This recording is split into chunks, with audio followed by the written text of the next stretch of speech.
2월 첫 번째 주일입니다.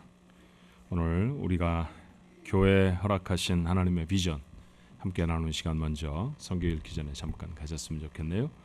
우리가 늘 나누는 말씀이죠. 마음에 담으며 우리 한번 같이 읽으십시다. 상황중앙장로교회는 하나님의 영광을 위하여 하나님께 예배드리며 사랑으로 교제하며 예수님의 제자가 되어 삶으로 복음을 전파하는 하나님의 백성입니다. 아멘. 예. 옆에 분들하고 같이 한번 인사하십시다. 그런 백성 될 겁니다. 한번 인사할까요? 예. 그런 백성으로 살 겁니다. 예. 하나님 말씀 시편 31편의 말씀입니다. 9절 말씀부터 15절까지의 말씀입니다. 시편 31편 9절로 15절의 말씀을 제가 읽습니다. 여호와여, 내가 고통 중에 있사오니 내게 은혜를 베푸소서. 내가 근심 때문에 눈과 영혼과 몸이 쇠하였나이다. 내 일생을 슬픔으로 보내며 나의 연수를 탄식으로 보내며 내 기력이 나의 죄악 때문에 약하여지며 나의 뼈가 쇠하도소이다. 내가 모든 대적들 때문에 욕을 당하고 내 이웃에게서는 심히 당하니 내 친구가 놀라고 길에서 보는 자가 나를 피하였나이다. 내가 잊어버린 바 됨이 죽은 자를 마음에 두지 아니함 같고 깨진 그릇과 같나이다. 내가 무리의 비방을 들었으므로 사방이 두려움으로 감싸였나이다. 그들이 나를 치려고 함께 의논할 때 내 생명을 빼앗기로 꾀하였나이다. 여호와여, 그러하여도 나는 주께 의지하고 말하기를 주는 내 하나님이시라 하였나이다. 나의 앞날이 주의 손에 있사오니 내 원수들과 나를 핍박하는 자들의 손에서 나를 건져 주소서. 아멘. 할아버지 할머니가 산길을 걸어가고 있었다고 해요. 처음 이제 할머니가 다리가 아프다고 하니까 할아버지가 좀 업어주었습니다. 할머니도 할머니고 할아버지도 할아버지니까 기운이 없으셨겠죠. 얼마쯤 가시다가 할아버지가 무겁다, 좀 내려라, 그러고서 이제 내려놓고 내가 좀 업어줬으니까 나도 좀 업어줘. 할아버지가 남들이 뻔뻔해지기도 하는 모양입니다. 그래서 이제 할머니가 또 그 말에 선뜻 할아버지를 업어주었어요. 엎혀서 갈래니까 조금 미안했겠죠. 할아버지가 등에 엎여서 할머니에게 말합니다. 할멈, 무겁지 않아? 할머니가 대답해요. 아니, 하나도 안 무거워. 그래? 무거울 텐데. 이어지는 할머니의 대답이 이런 것이었죠. 머리는 비었지, 간은 콩알만 하지. 무거울 게 뭐가 있어. 참 늙으면 이렇게 되나 싶어서 좀 서글프기도 합니다만, 이 말에 할머니가 정확하게 알고 있었던 게 하나 있습니다. 사람의 신체 중에서 가장 무거운 것은 머리와 간이라는 것을 알고 있는 것이죠. 예. 여러분, 우리가 우리 몸 중에 가장 무거운 장기는 머릿속에 들어있는 뇌하고 그 다음에 간이라고 우리가 이렇게 보통 알고 있죠. 하지만 저는요, 더 무거운 것이 있다고 생각합니다. 그건 마음이 아닐까 생각해요.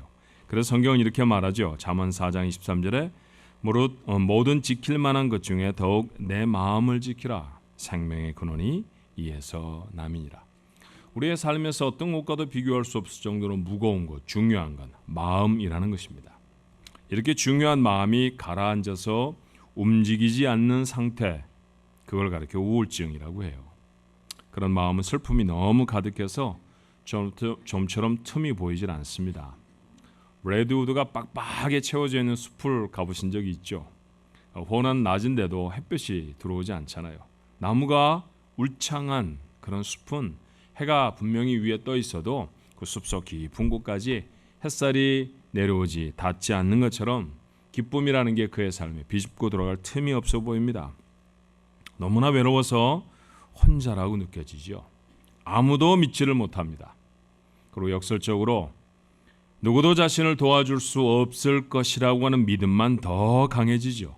괜히 눈물이 나고 아무것도 하고 싶지도 않고 그리고 할 수도 없습니다. 식욕도 사라지고 체중은 주로 수척해지죠. 왜 사는지도 모릅니다. 점점 심해지면 죽고 싶어집니다. 우울증입니다. 이런 현상들이 나타나는 삶, 그것이 바로 우울증에 걸린 것이죠. 믿는 사람이 이러면 안 된다고요? 그건 꼭 맞는 말이 아닌 것 같아요. 이스라엘 민족을 이루었던 모세의 경우가 어땠는지 보실까요? 민수기 11장 15절의 말씀에 보니까 주께서 내게 이같이 행할진대 구하옵나니 내게 은혜를 베푸사 즉시 나를 죽여 내가 고난당함을 내가 보지 않게 하옵소서. 말이야 거창합니다만 내용은 뭡니까? 죽고 싶습니다 라는 얘기죠. 누구의 얘기라고요? 모세의 얘기입니다. 갈멜산의 영웅 엘리야도 같은 탄식을 해요. 열왕기상 19장 4절에 보니까 한 로뎀 나무 아래에 앉아서 자기가 죽기를 원하여 이르되 여호와여 넉넉하오니 지금 내 생명을 거두시옵소서. 여러분, 믿음의 사람들도 우리가 성경을 읽으며 저 사람들은 영적 거인이다 라고 말하는 사람들도 우울증에 빠져 있었다라고 하는 사실을 확인할 수 있습니다. 오늘 읽은 시편 31편의 시인 자신의 상황을 이렇게 고백하죠. 9절에 여호와여 내가 고통 중에 있사오니 내게 은혜를 베푸소서. 내가 근심 때문에 눈과 영혼과 몸이 쇠하였나이다. 너무나 근심이 심해서 몸이 말라간다고 했습니다. 말씀드렸던 것처럼 이런 상태는 우울증의 가장 보편적인 증상이에요. 10절에 다시 말하죠. 내 일생을 슬픔으로 보내며 나의 연수를 탄식으로 보내며 내 기력이 나의 죄악 때문에 약하여지며 나의 뼈가 쇠하도소이다. 나이를 탄식 가운데 보낸다는 말, 그것은 죽고 싶다는 말에 다름이 아니잖아요. 모든 사람이 다 자신을 잊어버린 것 같습니다. 12절의 말씀에 보니까 내가 잊어버린 바 됨이 죽은 자를 마음에 두지 아니함 같고 깨진 그릇과 같나이다. 모든 관계가 다 깨어진 상태입니다. 더 외로울 수가 없죠. 도대체 누가 이런 고백을 하고 있을까요? 이 시를 지은 사람은 누구일까요? 다행스럽게도 우리가 읽고 있는 성경을 보면 시편 31편에 부제가 붙어 있습니다. 다윗의 시. 그래요. 이 고백은 다윗의 고백입니다. 이스라엘의 영웅이었던 다윗도 이렇게 고백했다라는 것이죠. 저는 이런 성경을 읽으면 위대한 신앙인들의 이런 고백을 통해서 위로를 받게 됩니다. 모세도 엘리야도 다윗도 제가 여러분에게 언급하진 않았지만 심지어 바울도 우울증에 빠진 모습 성경은 감추질 않아요. 그러니 여러분 혹시 이런 우울한 감정이 여러분 속에 들었다 할지라도 아니 증세가 분명히 어떤 치료가 필요한 우울증이다 할지라도 실망하지 않기로 하십시다. 사실 우울증은요 서구 사람의 20%라고 하면 일평생 한 번 이상 경험하게 되는 의사들은 마음의 감기 같은 병이라고 말합니다. 그런데 여러분 아시잖아요. 감기가 퍽 쉬운 병 같아도 참 잘 안 낫습니다. 그렇죠? 그리고 안 낫는다고 내버려 두면요 감기로 죽을 수도 있어요. 우울증은 숨고 덮어두어야 할 문제가 아니고 드러내고 고침받아야 할 마음의 병이라는 사실을 알아야 합니다. 먼저 우울증에 걸려 있으면 행복한 인생을 살아갈 수가 없잖아요. 그죠? 우울증을 고대 헬라어로는 멜랑콜리아라고 부릅니다. 멜랑콜리라는 말이 여기서 왔죠. 그렇죠? 멜란이라는 단어는 여러분 익숙하게 아는 단어입니다. 사람의 몸에 있는 여러 가지 색소 중에 검은색과 젓갈색을 띠고 있는 색소를 멜라닌 색소 그렇게 말하잖아요. 그죠? 그러니까 멜란이라는 말은 검다라고 하는 뜻이에요. 그래서 우울증은 깜깜하다, 어둡다라고 하는 의미를 갖고 있습니다. 우울증에 빠져 있으면 인생이 캄캄해 보이지 않습니까? 여러분 인생이 캄캄하게 보이는 사람에게 무슨 행복이 있겠어요? 하나님이 우리를 세상에 보내셨을 때 컴컴하게 살다 와라 아마 그러지 않으셨을 것입니다. 그렇죠? 밝고 즐겁고 행복하게 살아가는 것 하나님의 원하심 아닙니까? 그러니 이 우울증 벗어버려야 합니다. 또 하나 우울증에 빠지면 자신이 행복하지 못할 뿐만 아니라 다른 사람도 불행하게 만들어요. 엄마가 우울하면 아이들은 행복할까요? 절대로 행복할 수 없습니다. 아빠가 우울하면 가정은 앞을 향해서 나가지 못하고 늘 제자리를 맴돌기만 합니다. 나아가서는 영적으로 침체되기도 하죠. 우울증에 사로잡히면 구원의 감격은 급격하게 상실되어져요. 저는 우울증에 걸린 사람들이 열심히 기도하고 하나님의 말씀을 열심히 묵상하는 사람을 거의 본 적이 없습니다. 대인관계 분명히 어렵죠. 그러니 성도가 서로 교제할 수가 없습니다. 무기력증에 빠져 있어서 아무것도 할 수 없다는 생각이 드는 사람이 사명을 감당할 수 없는 것은 당연한 일 아닙니까? 전도도 할 수 없고요. 개인적인 재능을 통한 사역도 못합니다. 그렇게 시간이 한참 지나면 예배도 드리지 못해요. 영적인 식물 상태로 전락하고 맙니다. 하나님을 떠나기도 하고요. 그래서 이 우울증이 점점 심해지면 어떤 사람은 극단적인 선택을 하기도 합니다. 그러니 여러분, 속히 극복해야 합니다. 제가 스치듯 설명한 이런 증상들이 여러분의 삶 속에 있다고 하면 친구 삼아서 같이 지내면 안 됩니다. 덜어내 놔야 합니다. 그리고 일어설 수 있어야 합니다. 어떻게 하면 극복할 수 있을까요? 오늘 다윗이 본문을 통해서 우리에게 그 우울증을 어떻게 극복했는지에 관해서 몇 가지 힌트를 주죠. 자, 첫 번째 힌트는요, 우울해진 이유가 무엇인지를 확인하셔야 합니다.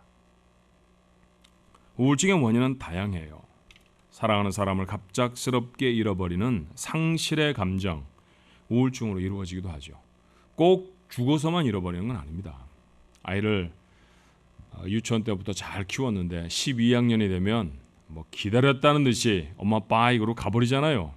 그러고 나면 엄마들은 빈둥지 증후군이라고 하는 유명한 미국 엄마들이 앓고 있는 병이 있지 않습니까? 그렇게 아이가 떠난 방문을 열었다 닫았다 하면서 한숨만 오르시고 내리시지요. 그렇게 사실 몇 개월 좀 지납니다. 사실 보통이면 다음번 이 브레이크 때 아이가 빨래 이만큼 들고 와서 잔뜩 내려놓는 것과 동시에 다 사라지긴 하지만, 그러나 어떤 분은요 한 1년 2년씩 그런 empty nest 증후군이라고 하는 빈둥지 증후군을 앓는 사람도 있어요. 사랑하는 사람을 잃어버리면 이렇게 상실의 감정이 우울한 마음을 만들어냅니다. 갑작스러운 환경의 변화에 적응하지 못해서 우울증에 빠지기도 하죠. 여러분 한 번씩들은 경험해보지 않으셨습니까? 왜 이민 초기에 이민 와서 미국이 참 좋다 그러고 와서 살긴 사는데 비행기만 떠도 눈물이 나는 분들 있잖아요. 그렇죠? 한 번씩 두 번씩 눈물을 이렇게 떨구셨던 분 계십니다. 게으리 저 끝쪽에 있는 바다에 가서 발로듬을 하고 바라보면 혹시 부산이 보일까 싶어 봤다는 분도 계시더라고요. 그런 슬픔의 시간들 종종 경험하게 됩니다. 예기치 못했던 실패, 오랫동안 해결되지 않은 문제, 삶을 괴롭히는 관계, 이런 것들로 우울증이 찾아오기도 해요. 어렸을 적 환경의 영향으로 마음에 상처를 갖죠. 그런데 그것이 어른이 되어져서 우울증이 돼 삶을 괴롭히기도 한답니다. 반복적으로 빠지는 죄의 문제, 그것이 우울증의 원인이 되는 사람도 있습니다. 우리는 이런 다양한 우울증의 원인들을 2월 한 달 동안 나눌 거예요. 자신의 문제가 무엇인지 발견하는 게 중요합니다. 오늘도 여러분에게 드리는 이 말씀, 다윗이 그랬대가 아니라 다윗을 통해서 자신을 발견할 수 있어야 합니다.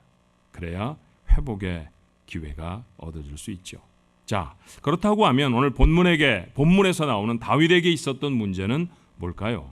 11절의 말씀에 보니 이렇게 말합니다.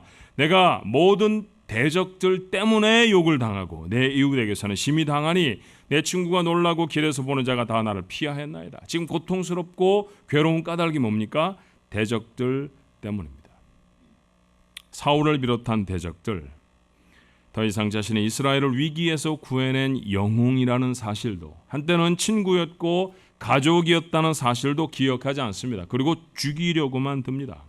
억울하지 않았을까요? 이스라엘이 사실은 다윗이 어렸을 적에 골리앗 앞에 서서 그 골리앗을 넘어뜨리지 않았다고 하면 망해버렸을 나라 아닙니까? 사울은 여지껏 왕노릇 못합니다. 그런데 그 시절이 까맣게 옛날인 듯 아무도 기억해 주지 않는 거죠. 그러면 억울합니다. 난 이렇게 베풀었는데, 난 이렇게 잘해주었는데 돌아오는 게 아무것도 없으면 섭섭하지요. 그리고 지금은 도망자로 삽니다. 언제쯤 끝날까요? 캘린더를 넘기다가 빨간 글씨로 동그라미를 쳐놓고 이때는 왕궁으로 돌아가는 날, 그랬으면 참 좋겠습니다. 그런데 다윗의 달력에는 돌아갈 날이 없습니다. 올해 돌아갈 수 있을지, 내년에 돌아갈 수 있을지, 아니면 아예 다음번 캘린더를 그의 삶에 가질 수 없을지 아무도 몰라요. 끝이 보인다고 하면 그건 고난이 더 이상 고난이 아니죠. 그런데 끝이 보이지 않으니 이것은 말할 수 없는 고통이었을 것입니다. 그렇게 광야를 피해 다니다가 갑작스럽게 닥치는 생명의 위협은 또 얼마나 여러 번 당했는지 몰라요. 힘이 들었을 것입니다. 오늘 10절에 말하는 것처럼 기력은 약해지고 뼈는 쇠하여졌습니다. 우울증에 빠져서 허우적거리는 다윗의 모습입니다.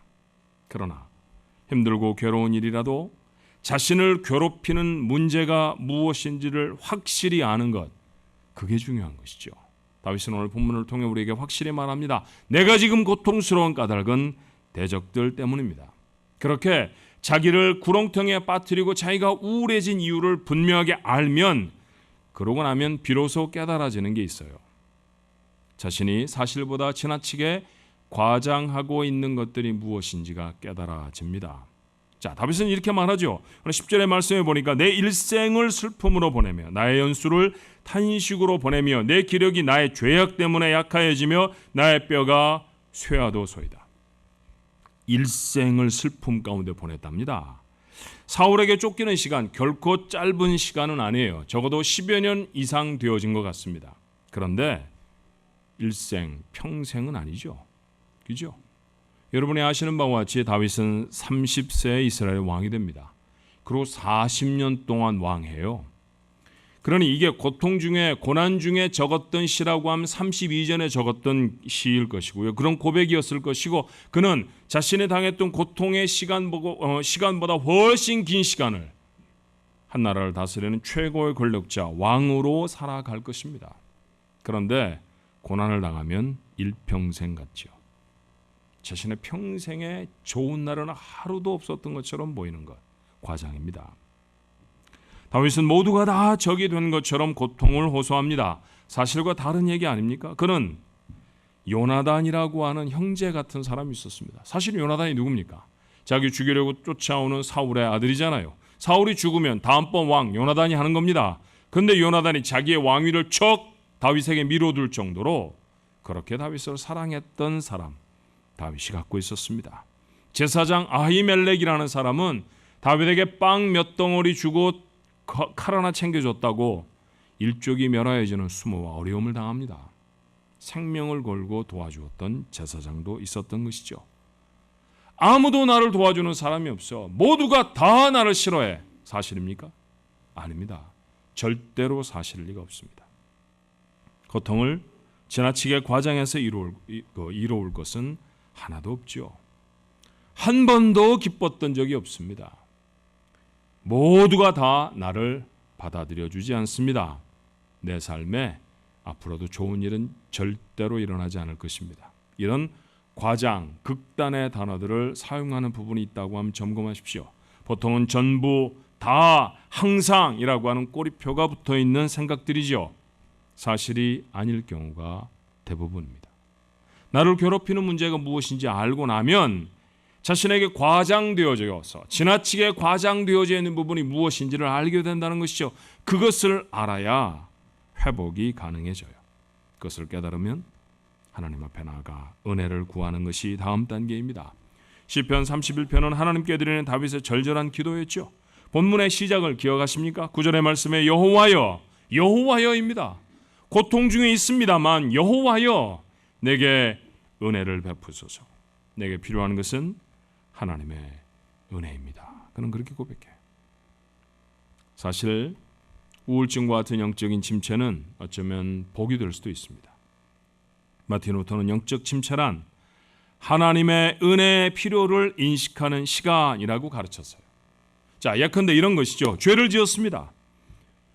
죄를 짓고 나서 건강한 마음을 가지고 있는 사람들은 보통 우울해져야 합니다. 내가 왜 그런 말을 했을까? 내가 왜 그런 행동을 했을까? 내가 왜 좀 더 잘하지 못했을까? 때문에 마음이 어두워져야 맞아요. 그런데 하나도 우울하지 않습니다.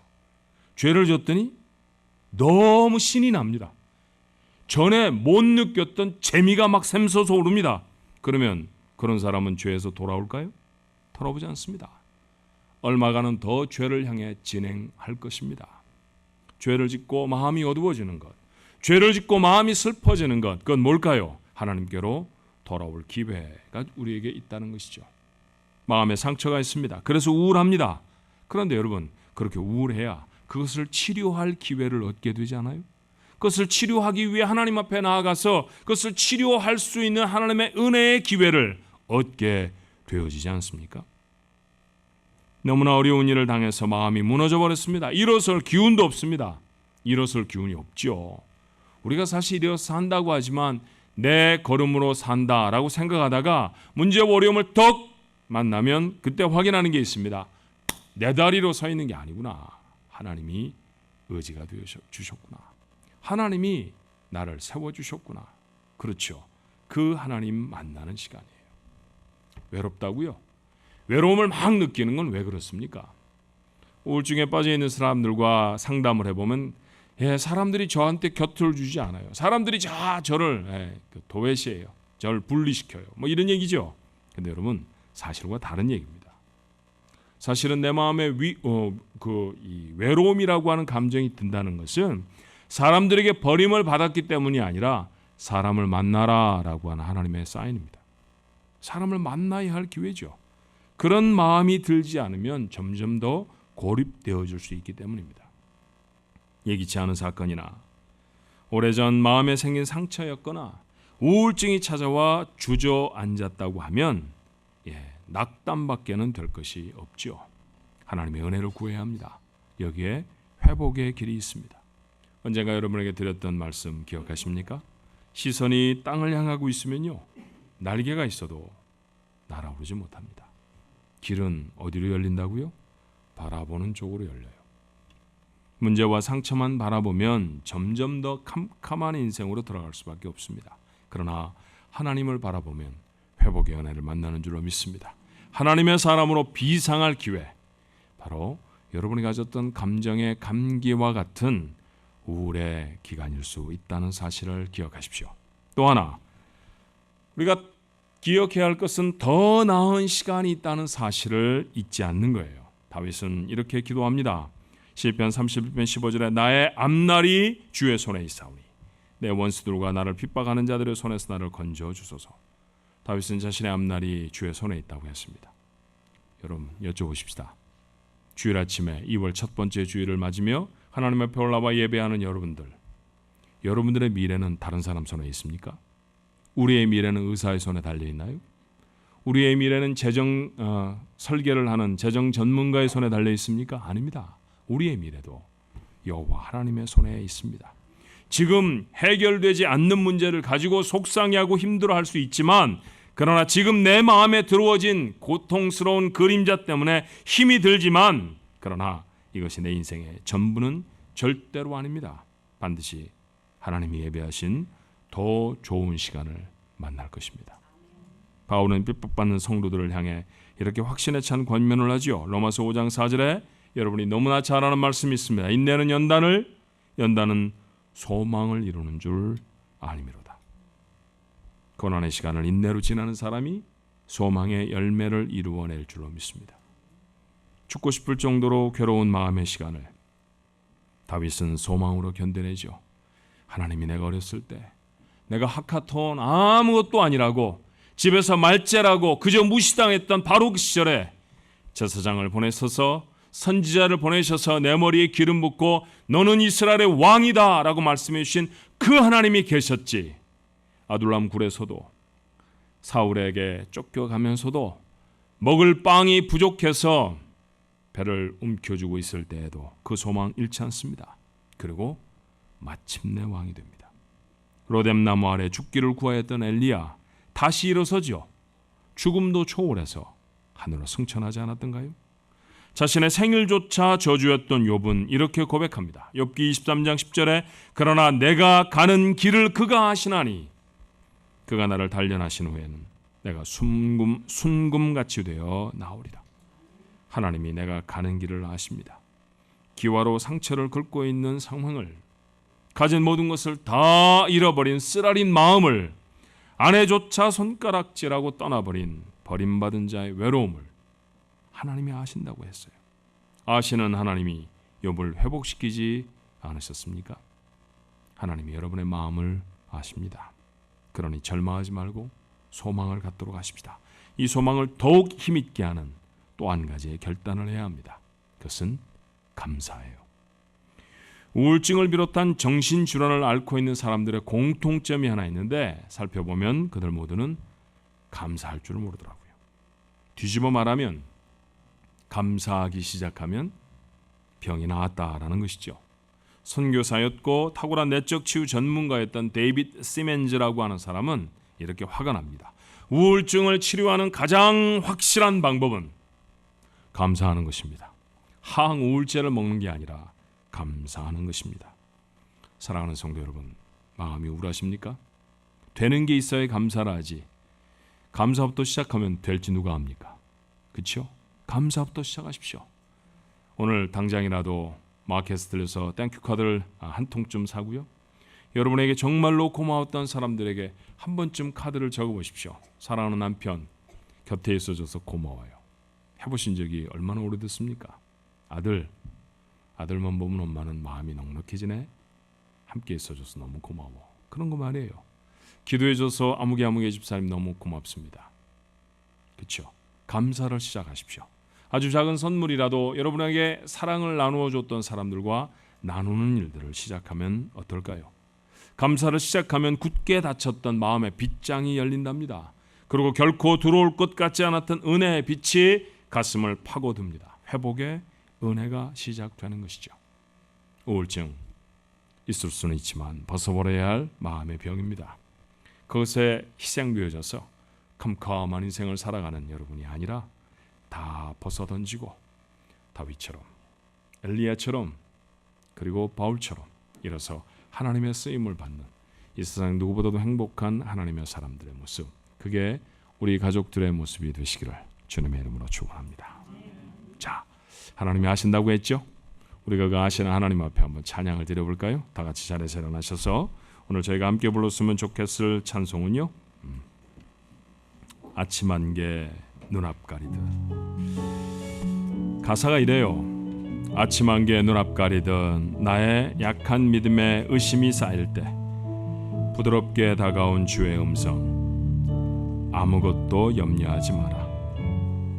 빗줄기에 바위가 패이듯 나의 작은 소망이 사라져갈 때 고요하게 들리는 주의 음성, 내가 너를 사랑하노라. 우리 정말 주님의 음성을 듣듯이 우리가 찬양 함께 하나님 앞에 드립니다.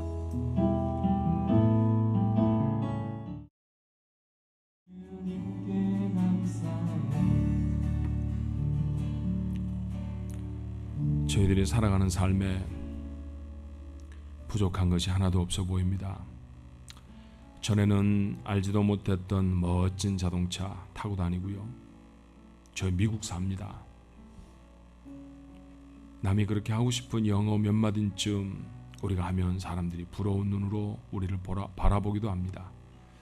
근데 주님, 저희들 삶의 자리로 돌아오면 우리가 외롭고 힘들고 아무도 알아주지 아니하는 가치 없는 인생을 사는 것만 같고, 내 인생이 뭔가, 내가 왜 이러나, 하나님 그런 생각에 주저앉아 버리진 않았습니까? 정말 사랑했던 남편, 아내가 불편해지기도 하고, 정말 소중해 눈에 넣어도 아프지 않은 아이들이 귀찮을 때도 있습니다. 믿음의 생활이고 뭐고 다 집어치우고 싶을 때도 하나님 우리에게 종종 다가오지 않습니까? 그것이 무엇이든지 우리의 마음이 하나님 상처를 갖고 있고, 우리의 마음이 하나님 앞에 건강하지 못함 하나님 앞에 고백합니다. 아신다고 하셨습니다. 아십니다. 우리 가족들이 얼마나 힘써서 자신의 기업들을 감당하는지, 이 이민자로서의 삶이 얼마나 고단한데 그 삶을 정말 생명을 걸고 살아가는지 내 아버지 아십니다. 아시는 하나님이 오늘 저들의 마음을 위로해 주옵소서. 하나님이 아시면 되지 않았습니까? 아시는 하나님이 내버려 두시지 않지 않겠습니까? 기와로 몸을 벅벅 긁고 나을 기약이 없었던 욥을 하나님이 아셨다고 했습니다. 그가 가는 길을 아셨습니다. 내가 가는 길도 하나님 아실 것입니다. 하나님의 손에 나의 내일이, 나의 내년이, 나의 일생이 있습니다. 하나님이 채워주시는 복으로 살 겁니다. 하나님 그 소망하며 이 시간도 주 앞에 간절히 구하옵나니 주님 은혜로 일어서게 하옵소서. 다시 한번 저희 손을 붙드셔서 강하고 힘있게 서게 하여 주시옵소서. 하나님 우리를 그렇게 살게 하시기를 원하시는 복된 인생으로 살아가도록 주님 역사해 주시옵소서. 문제에 치이고 과거의 사건들에 붙잡혀서 마음을 컴컴하게 갖고 살아가는 저희들이 아니오라. 날마다 새롭게 하시는 구원의 은혜로 인하여서 감사하고 감격해하며 살아갈 수 있는 하나님의 사람들이 되어지도록 아버지 하나님, 특별히 2월 한 달 우리 가족들 모두의 마음들이 주 안에서 회복되는 은혜를 허락해 주시옵소서. 오늘 시간에도 잊지 않고 하나님 앞에 귀한 예물을 드립니다. 돈 때문에 힘들고 어려워졌던 데 참 많습니다. 하나님이 주셨다고 말하지만 아침에 일어나면 정말 가게에 가고 싶지 않을 때도 있습니다. 가게가 잘 되지 않고 주신 비즈니스가 힘겨워서 속이 상할 때도 있습니다. 하나님, 그러나 그럼에도 불구하고 도우실 하나님을 믿고 의지하며 이 시간에도 귀한 손을 열어서 하나님 앞에 예물을 드립니다. 저들의 산업 가운데 이물질이 얼마나 귀한지 그것도 아시지요. 하나님 다 아시죠. 채워주옵소서. 잘되게 하옵소서. 저들의 기업에 회복을 허락해 주옵시고 물질 때문에 고통받는 자가 우리 가족 중에 아무도 없게 하여 주시어서 하나님 부으시고 채우시는 것으로 세상에 넉넉하게 베풀며 살아갈 수 있는 하나님 사람들 되어지도록 역사해 주시옵소서. 숨 쉬는 것, 밥숟가락 하나를 드는 것이 감사인데 하나님 우리의 삶 전체를 아버지 앞에 내놓으면 두말할 것도 없이 감사합니다. 그 감사의 마음들을 담아 귀한 예물을 드립니다. 신방을 감사해 하나님 앞에 예물을 드렸고요. 범사에 감사해 하나님 앞에 귀한 예물을 드렸으며 한 주간 자녀들을 지켜주신 하나님 앞에 감사하여 예물을 드리기도 했습니다. 저들 그 예물에 복 주셔서 더 큰 감사가 넘치게 하여 주시옵시고 감사로 복을 일구어내는 하나님의 사람들이 되게 해 주시옵소서. 뿐만 아니라 배후에 숨어있는 기도의 제목들도 응답해 주시옵소서. 하나님, 저희는 이 세상에서 그저 먹고 마시느라 살아가는 사람들은 아닙니다. 하나님, 우리에게 맡겨주신 일들이 있습니다. 교회를 통해서 거룩한 일들을 감당하기도 하셨습니다. 그 일에 사용하기 위해 하나님 앞에 예물들 드립니다. 선교헌금도 드렸고 구제헌금도 드렸고 연약하고 어려운 사람들을 도와서 하나님 앞에 세우려고 또 우리의 다음 세대들을 하나님 부지런히 교육시켜서 하나님 앞에 세우려고 하나님 앞에 뜻을 모아 드려진 예물들 기름 부어 주옵소서. 하나님의 일을 이루어 주시옵시고 이 일들에 동참하는 주의 백성들이 거룩한 삶을 살게 해 주시옵소서. 이 땅에 교회를 두셨습니다. 교회가 세상에 없었으면 어쩔 뻔했습니까? 하나님, 교회는 세상의 희망입니다. 저희 교회가 희망이 되게 하옵소서. 이 땅에 빛을 비추는 주의 희망이 될 수 있도록 아버지, 이 귀한 물질을 사용해 하나님의 영광을 나타내는 주의 교회가 되게 하옵소서. 예수님 이름으로 감사하며 간절히 기도하옵나이다. 아멘.